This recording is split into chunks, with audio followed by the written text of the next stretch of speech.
Safe to say legalized marijuana is pretty much everywhere now. It was first pitched as a way to bring in a ton of money, help fix the state's budget problems.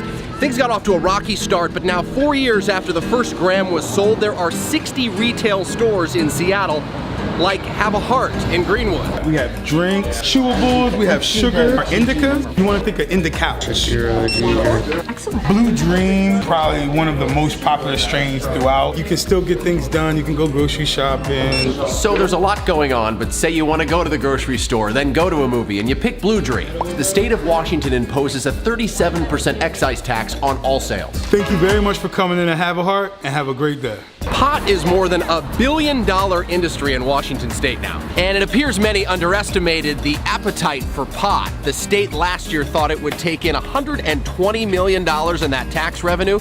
Instead, they took in a whopping $315 million. Consider this. Since the first marijuana retail shop opened in Washington state, we estimate around 500,000 pounds of pot has been sold. That's 250 tons. The same weight of steel used in the Space Needle, twice as heavy as a blue whale. It's the weight of 40 elephants.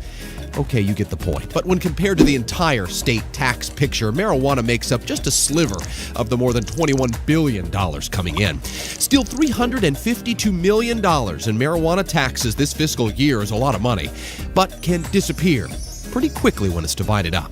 Here's where it goes. 8% or $28 million this year goes to substance abuse prevention and treatment. 5% of the tax revenue goes to community health centers. 3% for marijuana education and youth prevention programs. A tiny sliver goes to drug research.